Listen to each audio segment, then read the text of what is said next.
Bismillahirrahmanirrahim. Assalamualaikum warahmatullahi wabarakatuh. Waalaikumsalam warahmatullahi wabarakatuh. Selamat malam teman-teman. Kembali lagi bersama kami tim Tartaji Warawing Walati Menteri. Baiklah teman-teman, pada malam hari ini kita tidak explore ya teman-teman, karena sudah berapa hari ini, 2 atau 3 hari ini ya kita nggak explore ke hutan. Karena apa? Kami menangani pasien yang terkena santet, tapi kami nggak videokan ya cuy ya. Dan santetnya tuh macam-macam ya, ada yang tahu-tahu kejang-kejang mendadak, terus ada juga yang malah nggak tertolong teman-teman. Itu cepat banget. Malam ini terkena santet, besok meninggal. Nah ini yang terkadang manusia itu kan berpikiran bahwa itu medis, jadi dibawa ke dokter, ternyata di rumah sakit itu nggak lama terus meninggal. Tapi yang 2 sih alhamdulillah, dari yang 2 lokasi itu alhamdulillah bisa tertolong ya teman-teman. Jadi kita ini juga habis dari nolongin pasien yang terkena santet. Seperti halnya sekarang yang lagi marak-maraknya beredar kan, video viralnya Stevie Agnesia gitu. Ya itu kan rumornya kan terkena santet ya. Jadi kita berbincang-bincang masalah persantetan teman-teman ya. Baik ya Mbak, kalau ciri-ciri pertama, ciri-ciri yang mudah dikenali kalau orang terkena santet itu seperti apa gitu? Awal mulanya ya. Pertama, santet itu bekerja lewat pikiran manusia yang akan disantet. Dipengaruhi dulu pikirannya, entah itu lewat mimpi atau lewat kekhawatiran ya. Dari hati itu selalu merasa khawatir, tidak tenang, gelisah. Yang paling menonjol biasanya mimpi ketemu orang yang sudah meninggal, mimpi ketemu siapa. Terus nanti setelah itu timbul rasa khawatir, gelisah, malas bekerja. Itu biasanya seperti itu, ciri-ciri awal santet mau masuk ya. Nah setelah santet itu masuk, mimpinya sudah beda lagi. Mimpinya sudah seperti pocong lah, ada kuntilanak, ada gendruwo. Yang bisa dipahami ciri-cirinya itu, wajah pocong itu wajahnya mirip yang menyantet ya. Misalkan wujud gendruwo ya, badannya gendruwo tapi wajahnya itu wajah orang yang nyantet. Itu ciri-ciri yang mudah dipahami. Dan panjenengan saya disantet sama siapa ya, sebenarnya panjenengan sudah tahu siapa yang menyantet. Cuma kadang-kadang mimpi lupa ya, mau tidur nggak digubris ya. Padahal itu tanda-tanda ya. Padahal itu tanda-tanda santet mau masuk. Nah setelah santet mau masuk, benar-benar merasuk ke dalam tubuh, nanti akan timbul efek dalam tubuh ya, yaitu tentang kesehatan kita. Kesehatan kita sudah mulai terganggu ini ya, nggak doyan makan, nggak nafsu makan, nggak nafsu kerja itu ya. Terus lama-lama sakit atau muntah darah. Nah biasanya kalau sudah masuk suka ada hewan, entah itu kelelawar, entah itu burung hitam atau atau ular. Itu ada hewan-hewan masuk, itu angkat-angkatan mau sakit biasanya. Itu ada hewan, tahu-tahu ada ulat di kasur, tahu-tahu ada cacing atau ada ular kawat. Itu itu seperti itu ya teman-teman. Ciri-cirinya orang terkena santet. Nah itu pertolongan pertama misal bagaimana? Solusinya ya itu sulit ya, karena apa, orang itu tidak berhenti begitu saja. Ya harus ditangani sama yang ahlinya. Iya benar. Kalau sesakti apapun orang, sekuat apapun orang itu biasanya tetap ada sisi lengahnya, gitu ya. Pada saat lengah ilmu santet itu masuk, ya harus ditangani sama yang ahlinya. Jadi kalau misal sudah terlanjur sakit segera ke dokter. Ya kan kalau tidak ada diagnosa apa-apa berarti itu positif ya. Positif itu sudah. Terus ya ciri-cirinya itu sangat mudah, dari mimpi sudah ngabur, terus ada hewan-hewan yang janggal, banyak kejanggalan. Ya kalau untuk pertahanan diri sih bacalah terus sholawat. Terus seperti ini teman-teman ya, kan ada yang bilang katanya santet itu jarak dari bumi 50 cm, itu bullshit. Ya, jadi ya, mau panjenengan tidur di tanah, mau panjenengan tidur di ranjang, tetap saja kena. Iya. Nah ini ngomong kenalan ini siapa Mbak? Oh, saya kebetulan saya punya cerita horor di awal tahun 2023. Kenalan dulu sama ya. teman-teman. Perkenalkan, nama saya Wahyu dari Jawa Tengah. Lagi konsultasi tentang santet sama Mbah Kartaji. Saya punya cerita Mbah. Iya. Apakah ini termasuk santet? Soalnya dulu saya waktu merantau di Jawa Tengah, itu ada seorang cewek yang kerja bareng sama saya, itu mengeluh sakit perut jam 12 malam, terus tiba-tiba dibawa ke rumah sakit, jam 2-nya meninggal. Apakah itu termasuk santet? Perutnya busung nggak, langsung melendung? Enggak, cuma sakit-sakit guling-guling. Tapi sambil nangis, teriak-teriak. Ada keanehan misalkan seperti kesurupan atau apa? Iya, ada. Itu seperti kesurupan, teriak-teriak, orang nggak sadar, itu seperti kayak orang kejang itu dipegang. Ya itu bisa dikategorikan terkena santet ya. Kalau misalkan penyakit medis kan, Kalau cuma sakit perut ya nggak sampai kesurupan atau mencicil gitu ya, enggak. Itu kalau ada kejanggalan yang di luar nalar itu biasanya seperti itu, entah itu kesurupan langsung saya menguasai tubuh ini atau gimana ya, itu udah jelas itu ada pihak lain yang ikut campur. Kebetulan kan waktu ya inisialnya si A lah, itu cewek, waktu meninggal dari rumah sakit, kebetulan mobil ambulan itu lagi isi semua, pergi semua dari rumah sakit. Terus dari bos saya itu nyawa pinjam mobil desa, ambulan desa buat nganterin jenazah ke rumah duka, dan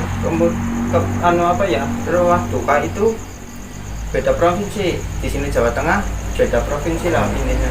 Terus kebetulan supirnya pun nggak ada Mbak, saya yang nganterin, saya sama teman saya. Oh berarti jenengan ini pernah jadi supir ambulan? Iya, itu pengalaman pertama saya karena nganterin si korban, karena nggak ada sopir, pakai ambulan desa. Ini menarik teman-teman ya, ada pengalaman menjadi supir ambulan. Saya mau tanya-tanya, ini agak unik nih. Pengalaman panjenengan apa sudah lama nyupirin ambulan, itu berapa tahun atau berapa bulan?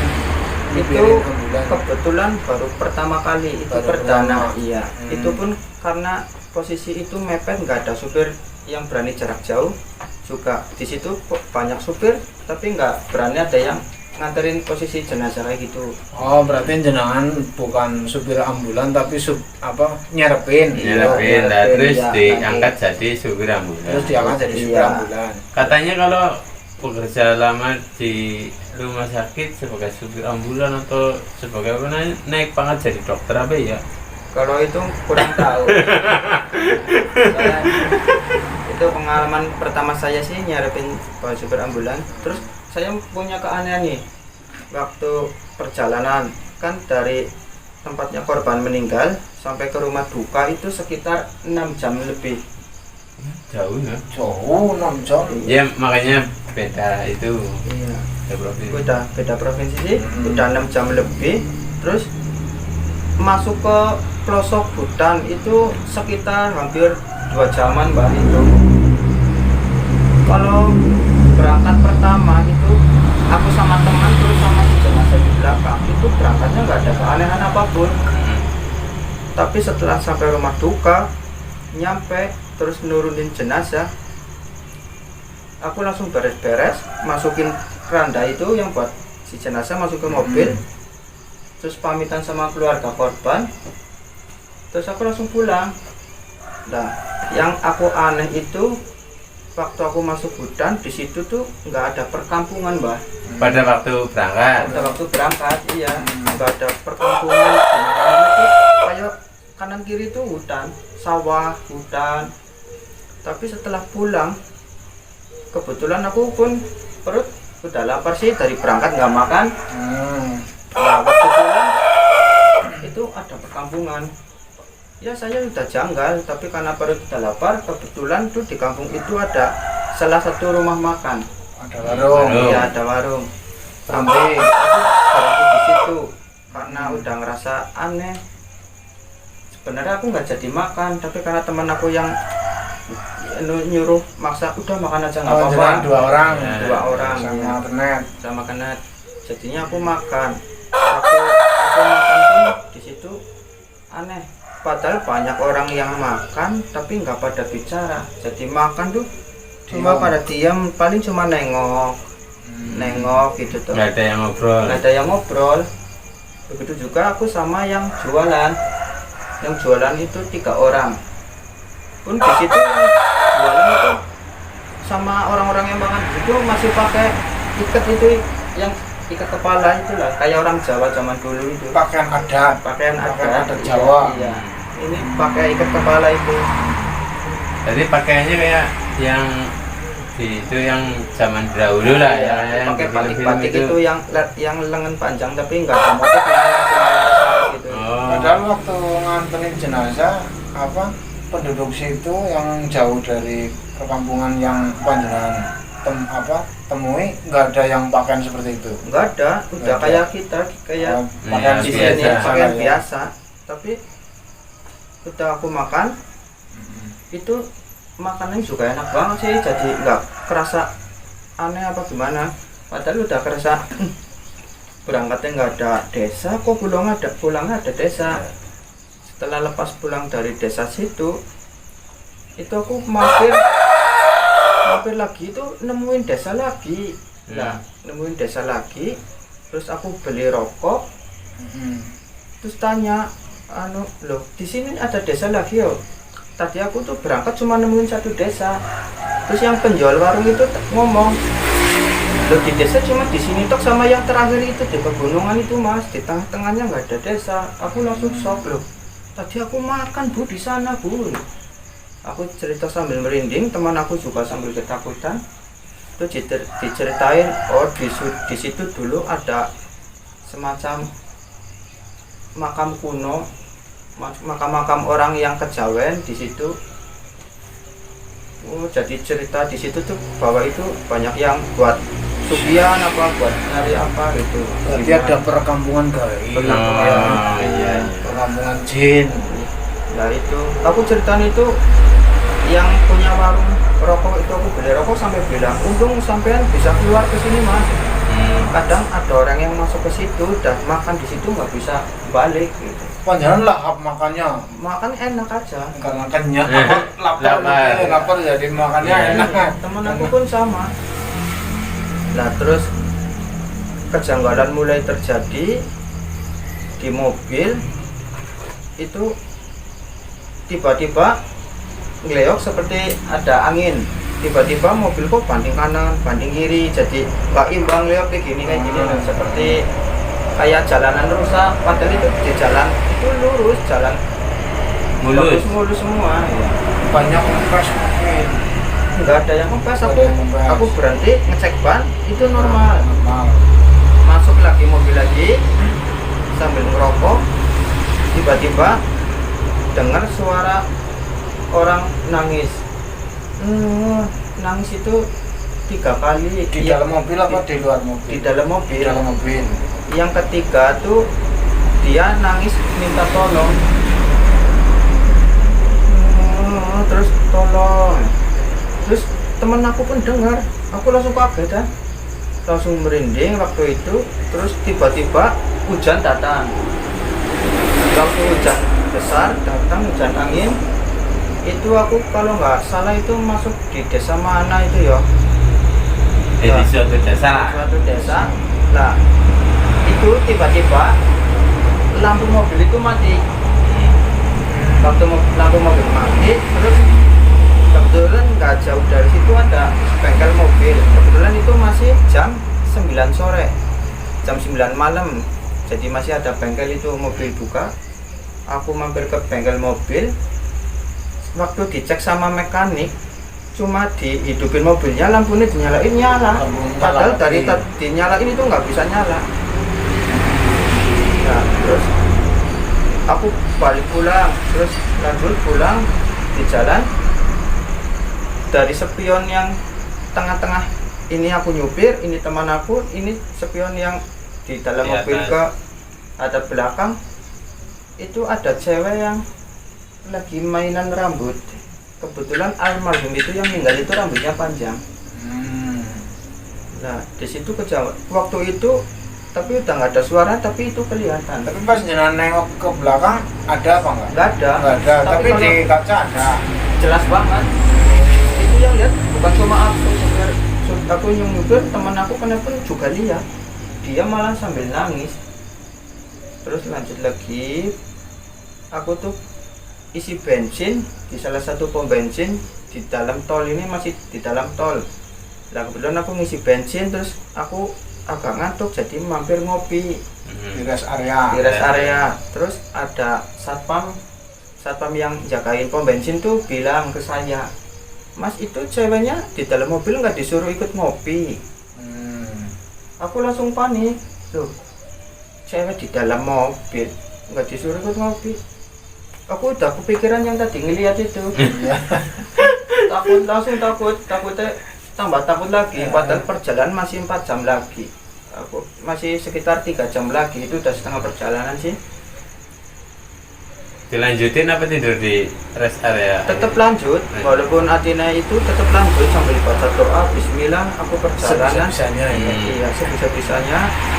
Terus alhamdulillah waktu sampai rumah ngembaliin mobil ke Pak Kades tuh, begitu nyampe, aku parkir mobil, aku keluar mobil itu tak kunci, bunyi dadat, posisi tak kunci. Itu mobil ada yang gedok-gedok dari dalam, kayak orang mau keluar tapi dikunci. Ketok-ketok gini. Iya. Nah terus aku kan takut, jadinya aku pulang sampai rumah, ternyata benar yang aku firasatin itu, orang yang meninggal itu ada permintaan kepengen ketemu sama ayah.